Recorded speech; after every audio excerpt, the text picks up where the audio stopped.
Welcome to AP power news. Vizianagaram two town Kothapeta police station పరిధిలో rice pulling అక్షయ పాత్రలు అంటూ జనాలకు టోపీ పెట్టే ముఠా సభ్యులు నలుగురిని కొత్తపేట పోలీసులు అదుపులోకి తీసుకున్నారు. స్థానిక జకంపూడి జేఎన్ఎన్యు ఆర్ఎం కాలనీలో టీవీ రిపేర్లు చేసే దుకాణం నిర్వహిస్తున్న అనక రాజు అనే వ్యక్తి మరో ముగ్గురితో కలిసి రాగి లక్కీ కాయిన్లు, ఇత్తడి రాగి లోహంతో ఉన్న అక్షయ పాత్ర పేరుతో ఉండే రైస్ పుల్లింగ్ పాత్రలను తయారు చేస్తూ విక్రయించడానికి సిద్ధంగా ఉన్నారనే సమాచారం అందుకోవడంతో వారిపై దాడి చేసి వారి వద్ద నుండి 2 రాయి చెంబులు, ఒక రాగి కాయిన్, ఇతర సామాగ్రిని స్వాధీనపరుచుకున్నామని టూ టౌన్ పోలీస్ స్టేషన్లో సీఐ కొండలరావు తెలిపారు. జక్కంపూడి జేఎన్యూఆర్ఎం కాలనీలో మెకానిక్ అయిన అనక రాజు మరొక ముగ్గురు సభ్యులతో కలిసి తెలంగాణ రాష్ట్రం భద్రాచలం ప్రాంతంలో ఈ రైస్ పుల్లింగ్ పాత్రలు, లక్కీ కాయిన్స్ ఏ విధంగా తయారు చేయవచ్చో నేర్చుకుని వాటిని మార్కెట్లో అమాయక ప్రజలకు విక్రయించడానికి సిద్ధమవుతున్న తరుణంలో సకాలంలో తాము సిబ్బందితో కలిసి ఆకస్మిక దాడులు చేశామని, ఎవరో కూడా ఇటువంటి రైస్ పుల్లింగ్ అక్షయ పాత్రలు, లక్కీ కాయిన్లను విక్రయించే ముఠా చేతిలో మోసపోవద్దని సందర్భంగా శ్రీ కొండలరావు స్పష్టం చేశారు. మీకు ఎట్లా చెప్పాలి, ఇప్పుడు ఆర్పి అనేది ఒక పిడుగుపడుతుంది కదా, ఆ పిడుగు పడేది కనుక ఒక ఇత్తడి వస్తువు మీద పడితే ఆ ఎనర్జీ అంతా ఆ ఇత్తడి వస్తువులో సేవ్ అవుతుంది అని వీళ్ళు చెప్పే కథ. ఓకే, మీరు మనం కన్ఫర్మ్ చేయట్లేదుగా?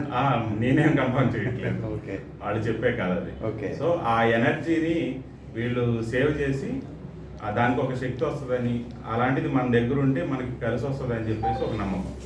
అది ఒరిజినల్ది వీళ్ళు సంపాదించలేరు కాబట్టి ఇలాగ ఆర్టిఫిషియల్గా తయారు చేస్తుంటారు.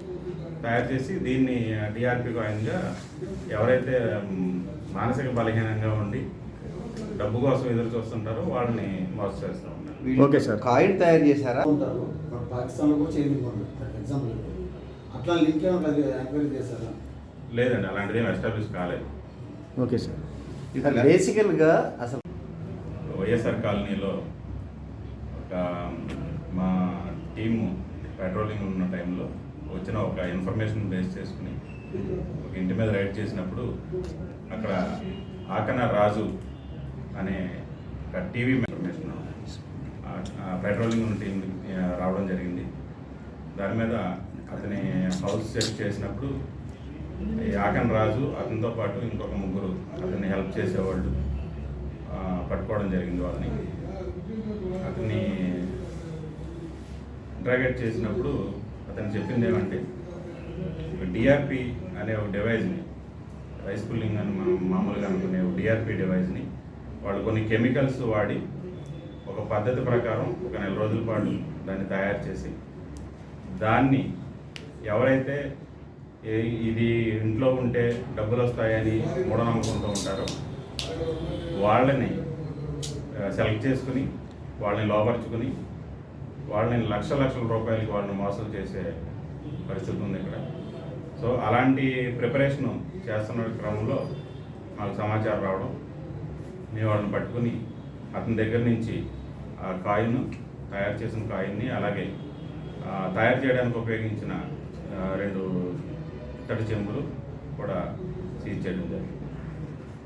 ప్రజలందరికీ నేను కోరుకునేది ఏంటంటే, ఇలాంటివి మనం ఏదైతే అత్యాశకు పోతామో అలాంటి వాళ్ళని వీళ్ళు టార్గెట్గా చేసుకుని మనకి లేనిపోని కథలు చెప్పి ఈ కాయిన్స్ మీ దగ్గర ఉంటే మీకు కోట్ల రూపాయలు కలిసి వస్తాయని అట్లా నమ్మించి ఎవరైతే ఆల్రెడీ ఇబ్బందుల్లో ఉండి డబ్బు కోసం చూస్తారో వాళ్ళ దగ్గర ఇంకా లక్షల రూపాయలు దోచుకుని ఈ కాయిన్స్ వాళ్ళకి అంటగట్టి చీట్ చేసేస్తూ ఉంటారు.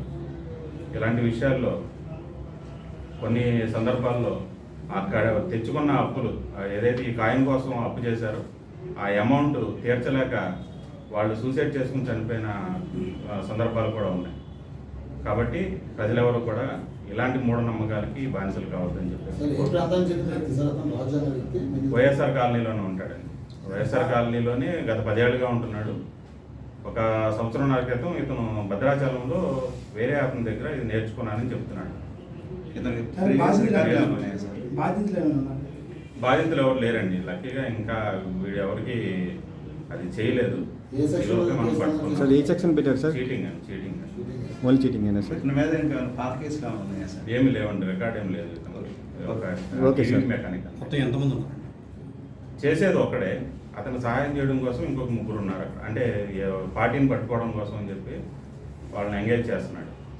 ఆ క్రమంలో వాళ్ళని కూడా పట్టుకోవడం ఇప్పుడు దీని మీద డబ్బులు కానీ లావాదేవీలు కానీ అది జరిగినాయి జరగలేదండి, ఏం జరగలేదు. వీడే కొంత డబ్బు ఖర్చు పెట్టాడు ఇదంతా చేయడం కోసం. ఈ డిఆర్పీకి వచ్చేటప్పటికి మొత్తం